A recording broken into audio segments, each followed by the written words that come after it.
हे पहा असं आहे, तुम्ही 2000 पासून आम्हाला पाहता, असं आमच्या पक्षामध्ये नाराजी वगैरे असं कुठेच नसतं.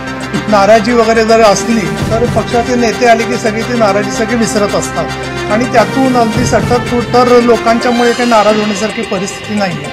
मी ताईंचे खरंच आभार मानले पाहिजे की सटरफटर लोकांकडे त्या खरंच लक्ष देत नाही आणि त्यामुळेच कदाचित त्या ज्या भागात राहतात आणि तब्बल 4 ते 5 वेळा ज्या विधान परिषद सदस्य राहिलेल्या आहेत त्या भागातनं साधा एक नगरसेवकही कदाचित सटरफटर लोकांना नगरसेवकही करू नये अशी त्यांची धारणा असू शकते.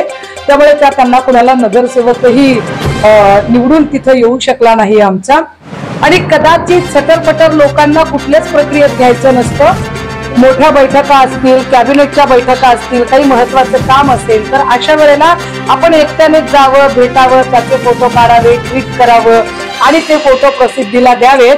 पण सटरफटर लोकांना सोबत घेऊन साधी शिवाजीनगरच्या परिसरात किंवा मॉडेल कॉलनीमध्ये एखादी शिवसेनेची शाखा तरी स्थापन करावी असे त्यांना वाटले नसेल तर सटरफटर लोकांकडे एवढं काही लक्ष देण्याची गरज नसते. पण हे तेच सटरफटर लोक असतात जे जीवाचं रान करून आमदार निवडून देतात आणि त्याच आमदारांच्या बळावर, त्यांच्या संख्येवर मग विधान परिषदांमधले आमदार ठरत असतात. बॅकडोर मधून एंट्री झाल्यावर कदाचित जनमानसातून निवडून येणारी माणसं ही लक्षात राहत नसतील.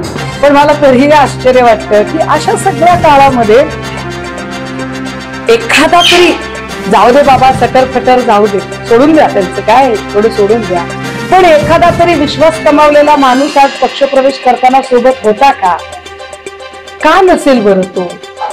का बरं आपण एकही माणूस कमावू शकलो नसू?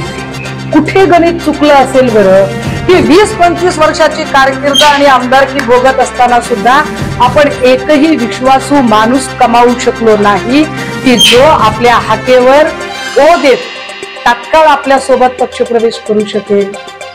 प्रश्न अनेक आहेत, उत्तर देण्याचा आम्ही नंतर प्रयत्न करूच. पण तुर्तास ताई, अजिबात माझ्याकडून तुमचा उपमर्द होणार नाही. निश्चितपणे मी तुम्हाला खूप शुभेच्छा देईन, कारण तुमच्याकडनं ही अपेक्षा आम्हाला आज नाही, ही अपेक्षा आम्हाला 6 महिन्यापासून होती.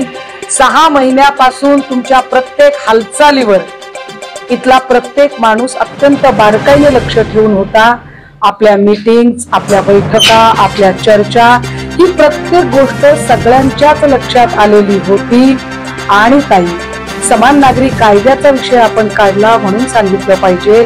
3 दिवसापूर्वी मातोश्रीवर झालेल्या बैठकीत जर आपण असतात तर आपण ही चर्चा ऐकली असती.